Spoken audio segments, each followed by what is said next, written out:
प्यारे बच्चों, आज के वीडियो में हम लोग एक नया टॉपिक 3 डायमेंशनल ज्योमेट्री क्लास 12 का देखने जा रहे हैं। क्लास 11 का 3D बहुत ही सिंपल है। उसमें जो भी क्लास 10 का फार्मूला है, डिस्टेंस फार्मूला है, सेक्शन फार्मूला है, वही सब फार्मूला, लेकिन उसको 3D में बताया गया है क्लास 11 में।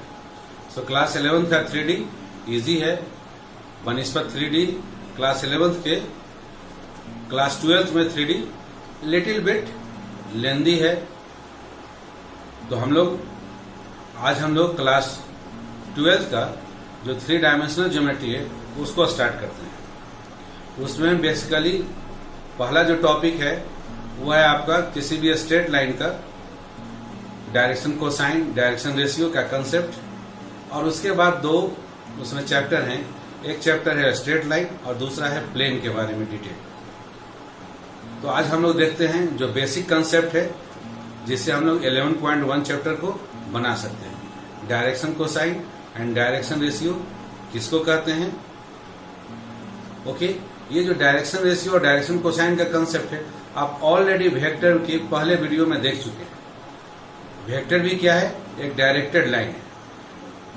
जैसा कि हम जानते हैं कोई भी लाइन दोनों डायरेक्शन में इनडेफिनेटली बढ़ाया जा सकता है, और उसी लाइन को यदि हम कोई एक डिफरेंट डायरेक्शन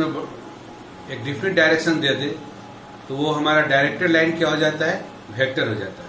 सो वेक्टर में जो भी हम लोग पढ़े हैं डायरेक्शन कोसाइन और डायरेक्शन रेशियो का कंसेप्ट सेम कंसेप्ट है आपका यहाँ 3D में भी स्ट्रेट लाइन के लिए। तो चलिए हम लोग स्टार्ट करते हैं। 3 डायमेंशनल ज्योमेट्री, इसको शॉर्ट में हम लोग पूरा ना बोल कर 3D बोलते हैं। इससे हम लोग आज के कंसेप्ट से 11.1 एक्सरसाइज बनाएंगे। इस कंसेप्ट में हम लोग देखते हैं क्या है कि हमारा एक एक्स एक्सिस है, दूसरा वाई एक्सिस है और तीसरा जेड एक्सिस है। ये तीनों एक्सिस क्या है? एक दूसरे पर परपेंडिकुलर है। क्योंकि 3D की चीजों को हम लोग प्लेन में दिखा रहे हैं। प्लेन में 2 डायमेंशन होता है, एक लेंथ होता है और दूसरा ब्रेथ होता है। तो लेंथ और ब्रेथ होने की वजह से, 2D होने की वजह से 3D का चीज जब आपको 2D में दिखाया जाएगा तो एग्जैक्ट आपका विजुअल नहीं होगा, इसलिए आपको इसको महसूस करना होगा। जिस कमरे में आप बैठे हुए हैं तो उसमें उस कमरे का लंबाई को आप एक्स एक्सिस मान लें, चौड़ाई को वाई एक्सिस मान लें, ऊंचाई को आप जेड एक्सिस मान लें, तब आपको 3D के व्यू को आप आसानी से देख सकते हैं, समझ सकते हैं। ओके, इस एक्स एक्सिस के अलॉन्ग में हम लोग माने यहाँ से वो से लेकर यहाँ तक ये एक्स डिस्टेंस ट्रेवल करते हैं। उससे तो वाई एक्सिस के पैरेलल ये वाई डिस्टेंस ट्रेवल करते हैं, और उसके बाद जेड एक्सिस के पैरेलल जेड डिस्टेंस ट्रेवल करते हैं। तब जाके पॉइंट पी पर हम लोग पहुंच पाते हैं जिसका कोऑर्डिनेट है हमारा एक्स वाई जेड। अब हम लोग इस 3D में क्या करते हैं? डायरेक्टेड लाइन लेते हैं OP। पी एक आर्बिट्ररी पॉइंट लिए जिसका की कोऑर्डिनेट हम लोग लिए एक्स वाई जेड। अब एक डायरेक्टेड लाइन लिए, ओरिजिन से पी को मिला दी और इसको आगे की ओर बढ़ा दिए। इस लाइन का नाम दिए एल, ओपी लाइन का नाम। ये जो ओपी लाइन है ये पॉजिटिव एक्स एक्सिस के साथ अल्फा एंगल बना रहा है, पॉजिटिव वाई एक्सिस के साथ बीटा एंगल बना रहा है, पॉजिटिव जेड एक्सिस के साथ गामा एंगल बना रहा है। ये जो एंगल बना रहा है, इन एंगल्स को हम लोग बोलते हैं direction angles of a line. इस लाइन का ये डायरेक्शन एंगल्स है। चूंकि लाइन दोनों डायरेक्शन में बनाए जा सकते हैं, लाइन को दोनों डायरेक्शन में इंडेफिनेटली बढ़ाया जा सकता है, इसलिए डायरेक्शन एंगल 2 तरह के होंगे। एक अल्फा अगर इधर से आप ले लिए, जब हम लोग इस डायरेक्शन में लिए, अगर उसको उल्टा डायरेक्शन में लेंगे तो हमको 180 माइनस अल्फा माइनस करने से हमको डायरेक्शन जब ये लिए, जब उल्टा डायरेक्शन लेंगे तो 180 में से अल्फा माइनस करेंगे तो दूसरा डायरेक्शन में हमारा जो एंगल बन रहा है वो पता लगेगा। सो किसी भी लाइन का 2 डायरेक्शन एंगल्स होगा। एक जब आप किसी एक डायरेक्शन में ले रहे हैं उस समय वो positive X, positive Y, positive Z के साथ अल्फा बीटा गामा एंगल बना रहा है। उसी समय जब दूसरा डायरेक्शन लीजिएगा, उसका जस्ट रिवर्स डायरेक्शन लीजिएगा, तो जो सप्लीमेंट एंगल होगा पाई माइनस अल्फा, पाई माइनस बीटा, पाई माइनस गामा, वो भी डायरेक्शन एंगल्स होंगे। और उन एंगल्स का यदि हम लोग कॉस थीटा ले लें, कोसाइन ले लें, तो वो डायरेक्शन कोसाइंस कहलाते हैं। इसलिए किसी लाइन के 2 डायरेक्शन एंगल्स होंगे और 2 डायरेक्शन कोसाइंस होंगे। एक पॉजिटिव आपको मिल रहा है एंगल से, यदि अल्फा बीटा गामा पॉजिटिव मिल रहा है तो दूसरा जो एंगल्स होगा वो पाई माइनस अल्फा, पाई माइनस बीटा, पाई माइनस गामा। उसी स्ट्रेट लाइन पर अल्फा एंगल को छोड़ने के बाद बाकी जो एंगल बच रहा है पाई माइनस अल्फा, दूसरा डायरेक्शन लेने पर वो एंगल बनेगा सप्लीमेंट एंगल। और उन्हीं का direction cosine cos alpha, cos beta, cos gamma बनेगा। और फिर cos pi minus alpha, cos pi minus beta, cos pi minus gamma. और कॉस चूंकि सेकंड क्वाड्रेंट में निगेटिव होता है तो minus cos alpha, minus cos beta, minus cos gamma आ जाएगा, अर्थात minus L minus M minus N direction cosines हो जाएंगे लाइन के। तो इसी को हम लोग नोट डाउन कर लेते हैं, direction cosines and direction ratios. Direction ratios का एक अलग नाम है डायरेक्शन नंबर्स।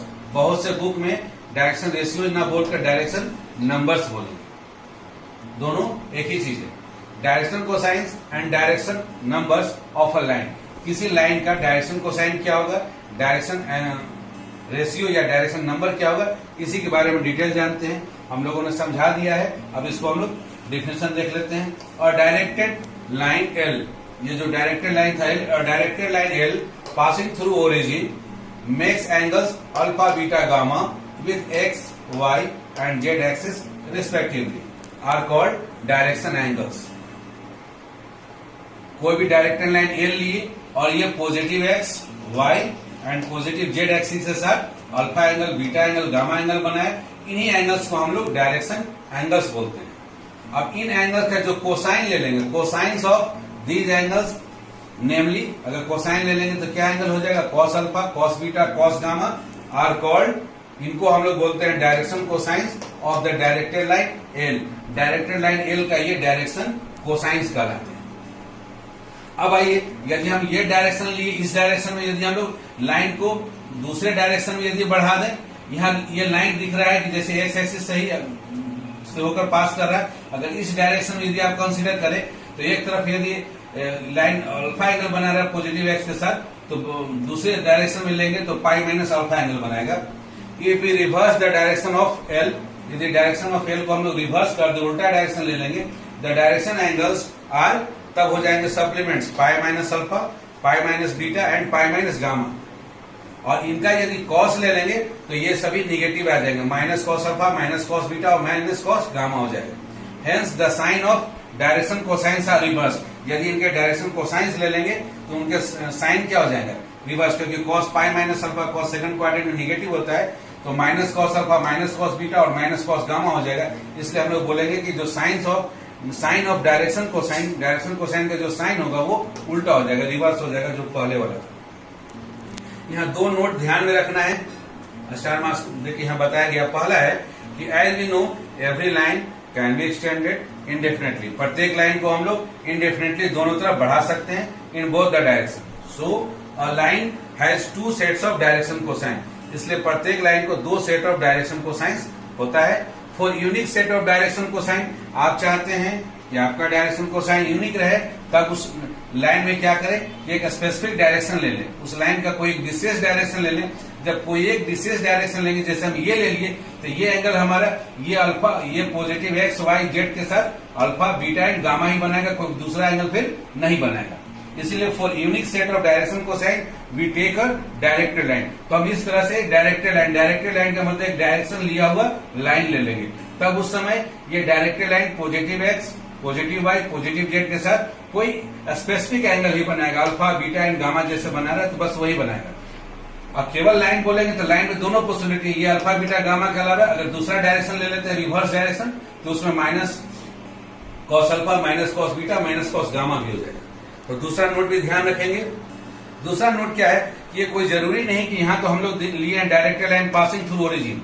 अब कोई लाइन है जैसे ए बी लाइन है और ये ओरिजिन से पास नहीं कर रहा है, अगर नहीं पास कर रहा है तो ऐसे केस में क्या करेंगे, इस लाइन के पैरेलल ओरिजिन से पास करता हुआ कोई दूसरा लाइन ले लेंगे। और जब ये दूसरा लाइन लेंगे, ये लाइन जो X axis, Y axis, Z axis के साथ जो एंगल बनाएगा वही इस लाइन का भी डायरेक्शन एंगल्स होगा। और उन डायरेक्शन एंगल्स का जो कोसाइन होगा, जो डायरेक्शन कोसाइन कहलाएगा इस लाइन का, ओपी लाइन का, वही सेम ए बी का होगा, क्योंकि दोनों लाइन पैरेलल है। तो यदि लाइन हमारा ओरिजिन से पास नहीं कर रहा है तो हम लोग उसके पैरेलल लाइन लेंगे जो कि ओरिजिन से पास कर रहा है, और उस पैरेलल लाइन का हम लोग डायरेक्शन एंगल्स भी लेंगे, X axis, Y axis and Z axis के साथ, और उन एंगल्स का डायरेक्शन कोसाइंस भी हम लोग लेंगे। इसी चीज को दूसरा में ध्यान रखना है, if the given line in a space does not pass through the origin, कोई लाइन स्पेस में ओरिजिन से पास नहीं करता है, then we take another line parallel to given line, given line के पैरेलल अनदर लाइन लेंगे पासिंग थ्रू ओरिजिन, जो कि ओरिजिन से पास कर रहा हो। इस तरह से हम लोग, और ये लाइन जो भी हमारा एंगल बनाएगा उससे हम लोग डायरेक्शन एंगल निकाल लेंगे और उनका कोसाइन लेकर डायरेक्शन कोसाइन निकाल लेंगे। इस लाइन का जो भी एंगल्स होगा वही सेम होगा डायरेक्शन ए बी का, और इसका जो डायरेक्शन कोसाइन होगा वही सेम ए बी का होगा। अब आइए डायरेक्शन रेशियो किसको कहते हैं? Any three numbers which are proportional to the direction cosines, any three numbers, कोई भी तीन नंबर्स विच आर प्रोपोर्शनल, जो क्या होने चाहिए? प्रोपोर्शनल होने चाहिए, which are proportional to direction cosine के प्रोपोर्शनल होना चाहिए of a line are called, उन्हीं को हम लोग डायरेक्शन रेशियोज बोलते हैं या डायरेक्शन नंबर्स भी बोलते हैं।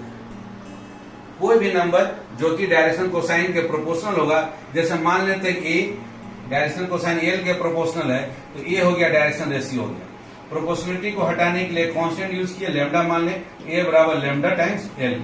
उसी तरह से बी यदि प्रोपोर्शनल है डायरेक्शन कोसाइन एम के, प्रोपोर्शनलिटी को हटाने के लिए कांस्टेंट यूज किए, एम लेमडा यूज किए, तो बी बराबर लेमडा एम। उसी तरह से सी प्रोपोर्शनल टू एन, प्रोपोर्शनलिटी को हटाने के लिए कांस्टेंट लेमडा यूज किया। लेमडा क्या है? लेमडा कोई भी एक रियल कांस्टेंट है, लेमडा बिलोंग्स टू आर, कोई भी एक रियल कांस्टेंट है। तो एनी थ्री नंबर, कोई भी तीन नंबर, दुनिया का कोई भी तीन नंबर जो कि प्रोपोर्शनल होने चाहिए, किसके?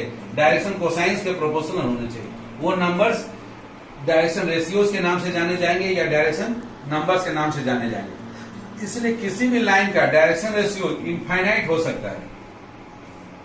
अब जैसे ये एक्स वाई जेड लिए, तो ये भी डायरेक्शन एक्स वाई जेड इस लाइन का डायरेक्शन रेशियोज है।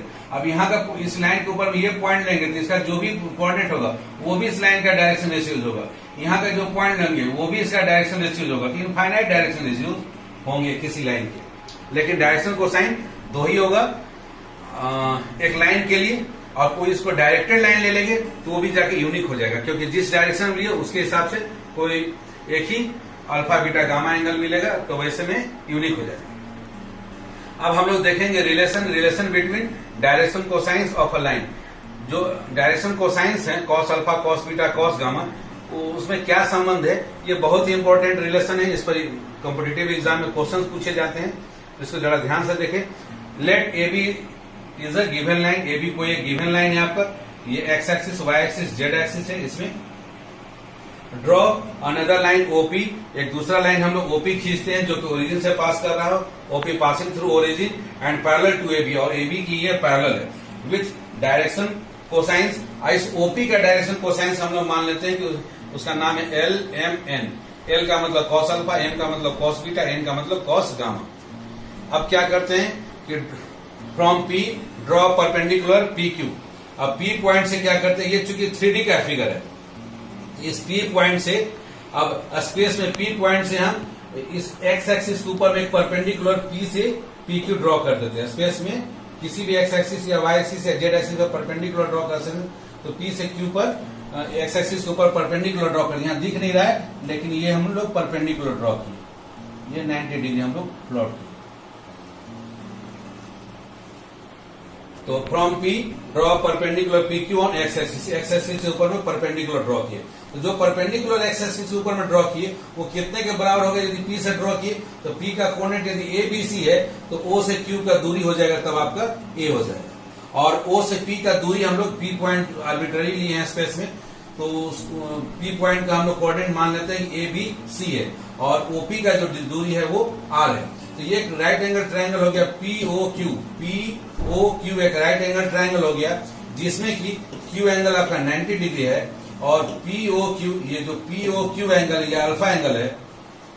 तो इस राइट एंगल ट्रायंगल में आप देख सकते हैं, राइट एंगल ट्रायंगल में कॉस अल्फा लेंगे तो कॉस अल्फा बराबर हो जाएगा बी बाई एच, बी का मतलब O Q divided by H का मतलब हो गया ओपी। ओ क्यू का वैल्यू है आपका दिया हुआ, ओ क्यू का वैल्यू है ए, तो ओ क्यू का वैल्यू आप ए यहाँ पर पुट कर दें, ए डिवाइडेड बाई आर। और कॉस अल्फा को हम लोग एल लिख सकते हैं, ए बराबर यहां से आ गया एल आर। इसी प्रकार से पी पॉइंट से आप वाई एक्सिस के ऊपर भी परपेंडिकुलर ड्रॉ कर सकते हैं और उसमें भी आप निकालेंगे इसी तरह से, तो बी बराबर आपको एम आर प्राप्त होगा। और उसी तरह से पी पॉइंट से जेड एक्सिस के ऊपर भी परपेंडिकुलर ड्रॉ कर लेंगे और आप उसी तरह से प्राप्त करेंगे तो सी बराबर आपको एन आर प्राप्त होगा। ओके, हम लोग यहाँ ओ से पी तक का दूरी को आर मान चुके हैं और पी पॉइंट का कोऑर्डिनेट आर्बिट्ररी हम लोग एबीसी ले लिए। ओके, अब आइए आगे नेक्स्ट। अब हम लोग क्या करते हैं कि P R perpendicular on P से, अब हम लोग क्या करते हैं पी से एक पी आर परपेंडिकुलर एक्स और वाई एक्सिस, एक्स वाई जो प्लेन है, एक्स एक्सिस और वाई एक्सिस से बनने वाला जो प्लेन है उस प्लेन पर पी आर एक परपेंडिकुलर ड्रॉ कर देते हैं। तो draw P R perpendicular on X Y plane. जब परपेंडिकुलर ड्रॉ किए उसके बाद Q R parallel to Y axis, उसके बाद Q R parallel to Y axis हम लोग दूरी ले लिए। यहां से जब परपेंडिकुलर ड्रॉ किए ये दूरी बी ले लिए और ओ से क्यू का दूरी ले लिए A. Q R parallel to Y axis ले लिए, Q R equal to B हम लोग लिए and Q R perpendicular on X axis.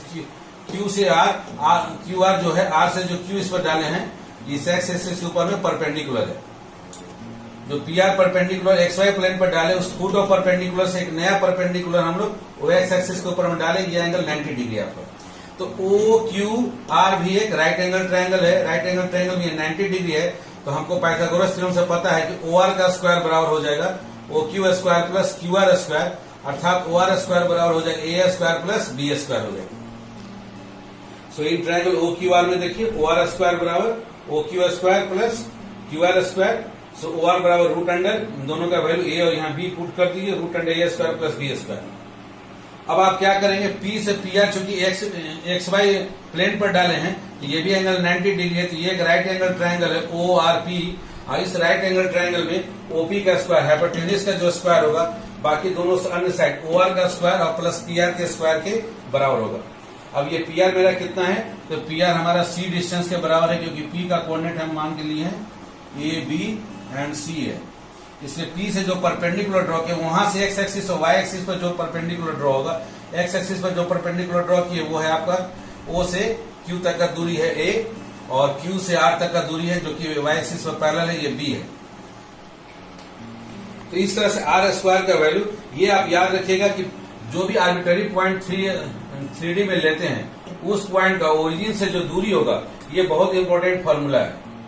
अगर उस दूरी को आप आर मान रहे हैं तो आर स्क्वायर बराबर होगा इसका जो भी कोऑर्डिनेट है उन तीनों कोऑर्डिनेट का स्क्वायर का sum, A square plus B square plus C square. ये ए बी सी क्या है, तो ओपी लाइन का डायरेक्शन रेशियोज है। इन डायरेक्शन रेशियोज का स्क्वायर का सम होता है उनका डिस्टेंस, ओरिजिन से पी पॉइंट का जो डिस्टेंस है उसका स्क्वायर। ये वेरी वेरी इंपॉर्टेंट फॉर्मूला है न्यूमेरिकल के लिए, कॉम्पिटिटिव एग्जाम और बोर्ड एग्जाम दोनों के लिए। अब आइए इसमें हम लोग क्या करते हैं, इक्वेशन नंबर 1 का वैल्यू पुट करते हैं। ए के बदले में एल आर रखते हैं, बी के बदले में एम आर रखते हैं और सी के बदले में एन आर रखते हैं और उनका स्क्वायर है तो एल स्क्वायर आर स्क्वायर हो जाएगा, M square R square, N square R square. सब में से आर स्क्वायर कॉमन ले लें, इन ब्रैकेट में आ जाएगा L square plus M square plus N square और लेफ्ट हैंड साइड में पहले से आर स्क्वायर है, दोनों तरफ आर स्क्वायर से डिवाइड करेंगे, आर स्क्वायर कैंसिल हो जाएगा। ये भी एक very very important objective question का एक फॉर्मूला है कि किसी भी लाइन का, कोई भी लाइन लेंगे उसका डायरेक्शन कोसाइन का स्क्वायर का सम हमेशा 1 आएगा। L square plus M square plus N square का वैल्यू फिक्स है, ये 1 आना ही आना है। लेकिन उनका डायरेक्शन रेशियोज का स्क्वायर का सम, उनका जो डिस्टेंस होगा ओरिजिन से उस डिस्टेंस के स्क्वायर के बराबर होता है। ये दोनों में फर्क है। तो ये है डायरेक्शन रेशियोज का स्क्वायर का सम, उस पॉइंट का जो ओरिजिन से डिस्टेंस है उसके स्क्वायर के बराबर। और डायरेक्शन कोसाइंस किसी डायरेक्टेड लाइन का जो यूनिट होता है उन डायरेक्शन कोसाइन का स्क्वायर का सम हमेशा 1 आएगा। Very important result. अब हम लोग यहां से आर का वैल्यू अगर निकालेंगे, स्क्वायर को उधर भेजेंगे तो plus minus root under A square plus B square plus C square प्राप्त हो गया। इस तरह से यदि हम लोग इक्वेशन नंबर 1 का यूज करें और यदि हमको A B C direction ratio दिया हुआ हो तो ये भी एक बहुत पूर्ण फॉर्मूला है। डायरेक्शन रेशियो जब दिया है तो डायरेक्शन कोसाइन कैसे निकालेंगे, तो जो भी डायरेक्शन रेशियो ए दिया है तो A divided by root under A square plus B square plus C square कर देंगे और प्लस माइनस आर का ये वैल्यू है। उसी तरह से दूसरा M, is equal to B जो डायरेक्शन रेशियो है divided by root under A square plus B square plus C square और प्लस माइनस इसको थोड़ा उसी तरह से एन बराबर plus minus C divided by root under A square plus B square plus C square. ये formula तब है जब आपको डायरेक्टेड लाइन का डायरेक्शन रेशियो दिया हो और पूछे कि डायरेक्शन कोसाइन बताइए, तो आप क्या करेंगे, डायरेक्शन कोसाइन चूंकि लाइन का दो हो सकता है, एक प्लस वाला भी हो सकता है, एक माइनस वाला भी, इसलिए प्लस माइनस लिया है। और आपको जैसा क्वेश्चन दिया रहेगा उसके हिसाब से यदि यूनिक होगा तो प्लस वाले को लेंगे, यूनिक नहीं होगा केवल लाइन दिया है तो प्लस माइनस दोनों पॉसिबल होगा। और उसमें क्या करना है, जो भी डायरेक्शन रेशियो उसको लिख लेना है और डिवाइडेड बाय रूट अंडर तीनों डायरेक्शन रेशियो के स्क्वायर के सम से आपको डिवाइड कर देना है। ये आपका डायरेक्शन कोसाइन हो जाएगा। तो डायरेक्शन रेशियो से डायरेक्शन कोसाइन निकालने का ये बहुत ही इंपॉर्टेंट फॉर्मूला है। ये तीनों फॉर्मूला वेरी वेरी इंपॉर्टेंट है। अभी आप देखेंगे इन तीनों फॉर्मूला को हम लोग कैसे न्यूमेरिकल्स को बनाते हैं। ओके, तो अब हम लोग कुछ न्यूमेरिकल्स को देखते हैं। अब 11.1 को कंप्लीट करने के लिए एक आखिरी फॉर्मूला है, आप इसको याद कर लें। Direction cosines of a line passing through 2 points. 2 point से पास करने वाला जो लाइन होगा उस लाइन का डायरेक्शन कोसाइन निकालने का फॉर्मूला, ये इंपॉर्टेंट है, आपके एग्जाम में पूछे जाएंगे। The direction ratios of the line segment joining 2 points P x1 y1 z1 and Q x2 y2 z2 are. 2 point, एक पॉइंट है P जिसका कोऑर्डिनेट x1 y1 z1, दूसरा पॉइंट है Q x2 y2 z2। इन दोनों को join करने वाला जो लाइन सेगमेंट है उस लाइन सेगमेंट का जो डायरेक्शन रेशियोज होगा वो क्या होगा, x2 minus x1 comma y2 minus y1 z2 minus z1 ये होगा। अथवा आप x1 में से x2 को माइनस कर सकते हैं comma y1 minus y2 z1 minus z2। ये दो वैल्यू क्यों आ रहे हैं, क्योंकि एक लाइन का ये डायरेक्शन रेशियो ले रहे हैं और डायरेक्शन रेशियो एक से ज्यादा हो सकता है, कोई प्रॉब्लम नहीं है। इसमें कोई फिक्स नहीं कि x2 में से x1 ही माइनस करें, आप x1 माइनस x2 भी फॉर्मूला यूज कर सकते हैं। उसके बाद P और Q जब 2 पॉइंट पता है, क्लास 11th में हम लोग डिस्टेंस फॉर्मूला 3D में 3 डायमेंशनल के लिए, क्लास 10 तक में हम लोग 2D ही देखे हैं केवल, x2 माइनस x1 का whole square, y2 minus y1 का होल स्क्वायर, और क्लास 11th में 3D के लिए है distance formula z2 minus z1 का होल स्क्वायर। ये P और Q के बीच का डिस्टेंस हो गया। अब आपको PQ यदि अगर हम लोग वेक्टर के कंसेप्ट में देखा जाए तो PQ क्या है, यदि यूनिट वेक्टर निकालना हो तो किसी भी वेक्टर में उसी के मैग्नीट्यूड से डिवाइड कर देंगे तो यूनिट वेक्टर हो जाएगा। तो PQ वेक्टर क्या है आपका, x2 माइनस x1 I है, उसमें आप PQ से डिवाइड कर दिए तो ये हो गया PQ क्या है, y2 minus y1 divided by PQ into j cap plus z2 minus z1 divided by PQ into k cap. अब ये जब यूनिट वेक्टर हो गया, यूनिट वेक्टर के समय में जो I, J और K का जो कोफिशिएंट होता है यही डायरेक्शन कोसाइंस कहलाता है।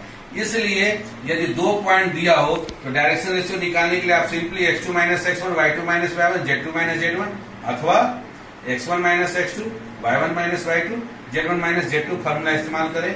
और डायरेक्शन कोसाइन निकालना हो तो इसमें आप x2 माइनस x1 में डिवाइडेड बाई PQ का value root under x2 minus x1 का square plus y2 minus y1 का square plus z2 minus z1 का स्क्वायर से डिवाइड कर देंगे, वो पहला डायरेक्शन कोसाइन ये L हो जाएगा ये।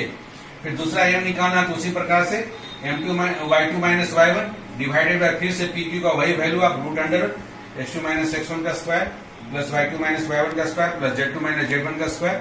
और तीसरा जो डायरेक्शन कोसाइन n है z2 माइनस z1 ये डिवाइडेड बाय PQ का वही पुराना value root under x2 minus x1 का स्क्वायर y2 माइनस y1 का स्क्वायर z2 माइनस z1 का स्क्वायर। इस फार्मूला से आप डायरेक्शन कोसाइन निकाल सकते हैं और इस फार्मूला से डायरेक्शन रेशियो, ये दोनों 11.1 को बनाने के लिए आखिरी 2 फार्मूला है। अब आइए हम लोग कुछ क्वेश्चन बनाते हैं। हम लोग सबसे पहले 11.1 के क्वेश्चन नंबर 2 को बनाते हैं। क्वेश्चन नंबर 2, इस क्वेश्चन में दिया गया है कि एक लाइन है और वो लाइन क्या कर रहा है, मेक्स इक्वल एंगल्स, वो इक्वल एंगल्स बना रहा है। किसके साथ, विद द कोऑर्डिनेट एक्सिस। जितना भी कोऑर्डिनेट एक्सिस है, X axis, Y axis, Z axis, तीनों एक्सिस के साथ बराबर बराबर एंगल बना रहा है। कोई एक लाइन बराबर एंगल बना रहा है, इसका मतलब है कि alpha angle, beta angle, gamma angle तीनों बराबर, उस एंगल को आप अपना चाहें तो थीटा नाम दे दिए, से मान लीजिए। इसका मतलब है तीनों में यदि कॉस लगा ले तो cos alpha, cos beta, cos gamma तीनों बराबर है और तीनों किसके बराबर है, कॉस थीटा के बराबर है। कॉस अल्फा को हम लोग एल बोलते हैं, कॉस बीटा को एम और कॉस गामा को एन, अर्थात एल एम एन, ये तीनों हमारा डायरेक्शन कोसाइन जो है आपस में बराबर है, ये दिया हुआ है। हम लोग देखे फार्मूला डायरेक्शन कोसाइंस का, एक फार्मूला है उनके बीच में, डायरेक्शन कोसाइन का relation L square plus M square plus N square is equal to 1 होता है। चूंकि यहाँ एम भी एल है, एन भी एल है, इसका मतलब है 3l square is equal to 1, क्योंकि इसके बदले में भी एल स्क्वायर, इसके बदले में भी एल स्क्वायर, तो L square plus L square plus L square 3l square is equal to 1। So L square का वैल्यू आ गया 1/3, एल का वैल्यू हो जाएगा प्लस माइनस रूट अंडर में 1/3, 1 का स्क्वायर रूट निकलेगा तो 1 आएगा divided by root under 3। So L का वैल्यू आ गया प्लस माइनस 1/√3। इसलिए direction cosines of given line are क्या क्या हो गया, पहला एल का वैल्यू हो गया प्लस माइनस 1/3, दूसरा एम भी चूंकि एल के बराबर है इसलिए प्लस माइनस 1/√3, और एन भी चूंकि एल के बराबर है इसलिए प्लस माइनस 1/√3। तो यही डायरेक्शन कोसाइंस हो गया उस लाइन के जो कि इक्वल एंगल बना रहा है कोऑर्डिनेट एक्सिस के साथ। ये 11.1 एक्सरसाइज क्वेश्चन नंबर 2 था। एक डाउट आया है एक्सरसाइज 10.4 वेक्टर का एक्सरसाइज है, लेकिन ये है वेक्टर का डाउट्स, ये प्रॉब्लम जो है वो आपका डायरेक्शन कोसाइन डायरेक्शन रेशियो से रिलेटेड है। जरा इसको देख लिया जाए। एक्सरसाइज 10.4 क्वेश्चन नंबर 3, इसमें बोला गया है कि एक यूनिट वेक्टर है, यूनिट वेक्टर के ऊपर में एक एफ होता है लेकिन बुक में लिखा हुआ ए वेक्टर, तो हम लोग ए वेक्टर ही कंटिन्यू करते हैं। एक यूनिट वेक्टर है ए वेक्टर मेक्स एंगल, ये जो वेक्टर है यूनिट वेक्टर एंगल बना रहा है π/3 विथ आई के साथ, π/4 विथ जे के साथ, एंड एन एक्विट एंगल, एक एक्विट एंगल बना रहा है थीटा बना रहा है विथ के कैप के साथ। तो यहाँ direction angles L, direction cosine L का वैल्यू क्या हो गया कॉस अल्फा, कॉस अल्फा का मतलब कॉस π/3, कॉस 60 डिग्री का वैल्यू होता है 1/2। उसी प्रकार से M is equal to cos beta, और बीटा का वैल्यू है π/4 तो कॉस π/4, और कॉस π/4 का वैल्यू है 1/√2, और एन के जगह है हमारा कॉस गामा को ही हमारा यहाँ पर एंगल दिया है कि वो थीटा बना रहा है के साथ, तो उसको कॉस थीटा मान लिया। आइए वही very important formula direction cosines के बीच में जो रिलेशन है L square plus M square plus N square is equal to 1, formula से ही हम लोग एन का वैल्यू निकालेंगे। एल का वैल्यू 1/2 का स्क्वायर, 1/2 का स्क्वायर ये 1/4 हो गया, प्लस एम का वैल्यू 1/√2 का स्क्वायर ये 1/2 आ गया, plus N square is equal to 1। इन दोनों वैल्यू को राइट हैंड साइड में भेज दे, तो N square is equal to 1 minus 1/4 और माइनस 1/2, 4 एलसीएम ले लिए, 4 - 1 - 2 ये आ गया 4 - 3 1/4, एन स्क्वायर का वैल्यू 1/4, एन का वैल्यू हो गया √1/4 इज इक्वल टू 1/2। यहाँ प्लस माइनस दोनों होगा, लेकिन चूंकि ये एंगल एक्विट एंगल है, एक्विट एंगल के लिए हमारा कॉस थीटा क्या होना चाहिए 90 डिग्री से छोटा फर्स्ट क्वाड्रेंट में, इसलिए हम लोग पॉजिटिव वैल्यू लिए, नेगेटिव वैल्यू को छोड़ दिए। तो एन का वैल्यू आ गया, अब हमारा एन का वैल्यू हमारे पास कॉस थीटा है, कॉस थीटा का वैल्यू आया 1/2, 1/2 हम लोग 0 और 90 के बीच में जानते हैं कॉस 60 डिग्री का वैल्यू होता है, तो कॉस π/3, इसलिए थीटा का वैल्यू हो गया π/3। ये जो एक्विट एंगल था उस एक्विट एंगल का वैल्यू आ गया π/3 60 डिग्री आ गया। तो पहला क्वेश्चन निकल गया इसमें 10.4 क्वेश्चन नंबर 3 का कि उस एक्विट एंगल का वैल्यू बताइए, एक्विट एंगल का वैल्यू हो गया 60 डिग्री π/3। दूसरा पूछा कि ये जो ए वेक्टर है यूनिट वेक्टर उसका कंपोनेंट बताइए, मतलब वो जो X axis Y axis Z axis के साथ जो एंगल बना रहा है वो बताइए, मतलब एल का वैल्यू हम लोग निकाले हैं 1/2 तो 1/2 हो गया। उसके बाद एम का वैल्यू हम लोग निकाले हैं, एम का वैल्यू 1/√2, और एन का वैल्यू हमारा आया है, एन का वैल्यू है हमारा कॉस थीटा, और कॉस थीटा का वैल्यू 1/2, ये 1/2। जब हम लोग ए चूंकि यूनिट वेक्टर है, और यूनिट वेक्टर का जो भी आई जे यहाँ पर ए वेक्टर यदि आपको लिखना होगा, ए वेक्टर हमारा पहले से यूनिट वेक्टर है, दिया हुआ वेक्टर का नोटेशन, लेकिन ये एक्चुअल में है यूनिट वेक्टर। यूनिट वेक्टर के समय में आई के साथ जो मल्टीप्लाई है वो होता है एल होता है आपको, उसके बाद जे के साथ जो मल्टीप्लाई है वो होता है एम, और के के साथ जो मल्टीप्लाई होता है वो होता है आपका एन। तो ये क्वेश्चन में ही मेंशन है कि ए वेक्टर आपका क्या यूनिट वेक्टर है, एक एफ है, एक एफ है, एक एफ का मतलब है ये डायरेक्शन कोसाइन के साथ लिया गया, एल आई है, एम जे है और एन के है, तभी ये एक एफ होगा। इसलिए आपको एल जो कंपोनेंट ऑफ एक एफ वेक्टर या ए वेक्टर मांगा गया, कंपोनेंट का मतलब एल एम और एन मांगा गया, तो एल एम एन का ये वैल्यू होगा, यही आपका आंसर होगा। तो बच्चों आप देख रहे हैं कि डायरेक्शन कोसाइन और डायरेक्शन एंगल्स का जो भी कंसेप्ट वेक्टर का है, सेम कंसेप्ट आपका स्ट्रेट लाइन में भी है। केवल ध्यान इतना ही देना है कि यदि डायरेक्टेड लाइन है तो डायरेक्टेड लाइन आपका वेक्टर हो गया तो सेम होगा, और डायरेक्टेड लाइन का एक ही डायरेक्शन एंगल्स होगा और उसका डायरेक्शन कोसाइन भी यूनिक होगा। लेकिन केवल लाइन बोला गया तो लाइन के लिए दो एंगल्स पॉसिबल होगा, एक अल्फा बीटा गामा, तो दूसरा उसका सप्लीमेंट पाई माइनस अल्फा, पाई माइनस बीटा और पाई माइनस गामा होगा। और यदि उसकी लाइन का डायरेक्शन कोसाइन की बात करते हैं तो डायरेक्शन कोसाइन भी दो तरह का होगा, एक एल एम एन होगा अर्थात cos alpha cos beta cos gamma, तो दूसरा उसका reverse cos pi minus alpha मतलब minus cos alpha minus cos beta minus cos gamma अर्थात माइनस एल माइनस एम और माइनस एन, किसके लिए? लाइन के लिए। लेकिन यदि डायरेक्टेड लाइन बोलेंगे तो वो यूनिक हो जाएगा क्योंकि डायरेक्टेड लाइन खुद आपस में वेक्टर हो जाता है। उसका दूसरा रिलेशन है डायरेक्शन कोसाइन का संबंध याद रखना है, L square plus M square plus N square is always equal to 1। जब भी आप यूनिट वेक्टर लेते हैं तो यूनिट वेक्टर का जो आई जे के जो कंपोनेंट होता है वो आपका डायरेक्शन कोसाइन ही होता है, एल एम और एन ही होता है। इसके अलावा आपका डायरेक्शन रेशियोज का स्क्वायर का जो सम होता है वो क्या बताता है? वो उस पॉइंट से ओरिजिन का जो डिस्टेंस होता है उस डिस्टेंस को बताता है। और तीसरा और आखिरी इसमें इंपॉर्टेंट है कि यदि आपको डायरेक्शन रेशियो दिया है ए बी सी तो डायरेक्शन कोसाइन निकालना हो तो plus minus A divided by root under A square plus B square plus C square करेंगे। फिर कॉमा दूसरा direction cosine plus minus B by root under A square plus B square plus C square. फिर तीसरा C by under root A square plus B square plus C square plus minus sign के साथ। यहाँ plus minus का मतलब ये line के लिए है, दो लिया गया है। यदि डायरेक्टेड लाइन होगा तो केवल प्लस वाला वैल्यू ले लेंगे। और आखिरी कि दो पॉइंट x1 y1 z1 और x2 y2 z2 से पास कर रहा है तो उन दोनों पॉइंट से पास करने वाला जो लाइन सेगमेंट है या जो लाइन है उसका डायरेक्शन रेशियो जो है वो आपका x2 minus x1 y2 minus y1 z2 minus z1 होगा अथवा x1 minus x2 y1 minus y2 z1 minus z2 होगा। और यदि उसका डायरेक्शन कोसाइन निकालना है तो उन वैल्यूज में आप divided by root under x2 minus x1 का square plus y2 minus y1 का square plus z2 minus z1 का स्क्वायर से डिवाइड कर देंगे अर्थात उसको यूनिट वेक्टर बनाएंगे। यूनिट वेक्टर बनाएंगे तो अपने आप वो डायरेक्शन कोसाइन एल एम और एन देगा। ओके बच्चों, तो आप इस वीडियो को ध्यान से देखिए और समझिए और एक्सरसाइज 11.1 को बनाएं। जो भी डाउट होता है मेरे कमेंट बॉक्स में लिखना ना भूलें।